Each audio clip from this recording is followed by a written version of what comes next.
भोजपुरी के नया नया गीत सुने खातिर ई चैनल के सब्सक्राइब जरूर करी, लाइक करी, कमेंट करी।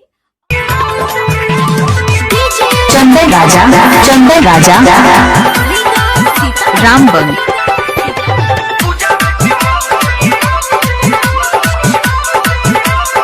डीजे मिक्सिंग सीखने के लिए संपर्क करें। यहाँ बंगाल से नहाते बिया बंगाल से नाचे लगे तुरंती है चौकी रे।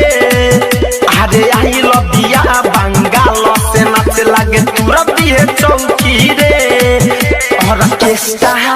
ऑर्केस्ट्रा में मारो काजा दिहल होई पूजावा के मौसी रे। ऑर्केस्ट्रा में मारो काजा दिहल होई पूजावा के मौसी रे। अरे आई बिया बंगाल से नाचे लगे तुरंती ही चौकी रे। आई बिया बंगाल से नाचे लगे तुरंती ही चौकी रे। ऑर्केस्ट्रा में मार करवा दिहल होई पूजावा के मौसी रे। ऑर्केस्ट्रा में मार करवा दिहल होई नेहावा के मौसी रे।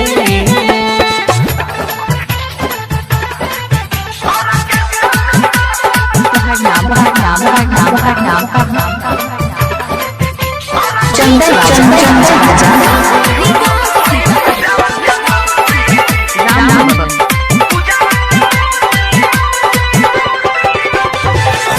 मिला ली आँखी में कजरा ढोड़िए कर रखल रे। छोड़ो जवाना कहा लइकन के बतिया बुढ़ाओ कहेला माल रे। अरे ओठ में लाली आँखों में कजरा ढोड़िए कर रखल रे। छोड़ो जवाना कहा लइकन के बतिया बुढ़ाओ कहेले माल रे। चोली में धरे ले 10 के नंबर ही। अच्छा चोली में धरे ले 10 के नंबर नचतिया छौकी रे। अरे चोली में धरे ले 10 के नंबर नचतिया छौकी रे। ऑर्केस्ट्रा में मार करवा दिहल होई पूजावा के मौसी रे। ऑर्केस्ट्रा में मार करवा दिहल होई बिनुआ के मौसी रे।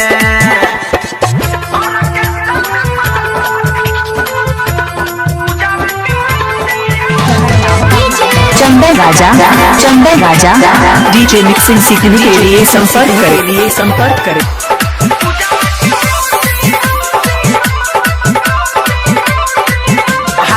भी देखावे नमरी बजरी ओकरे खाली जाले।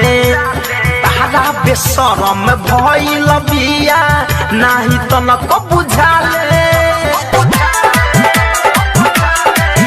आदि जे भी देखावे नमरी बजरी ओकरे खाली जाले।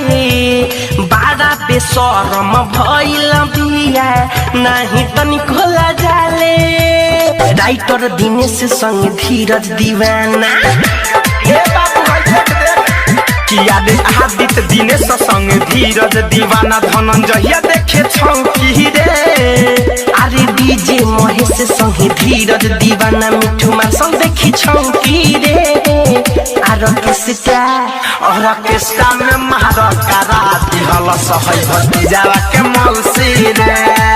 ऑर्केस्ट्रा में मार करा दिहल होई पूजावा के मौसी रे। आइल बिया बंगाली से नाचे लगे तुरंती ही चौकी रे।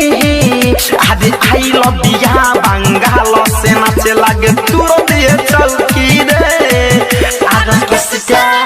ऑर्केस्ट्रा में मार करवाई दिहल होई पूजावा के मौसी रे। ऑर्केस्ट्रा में मार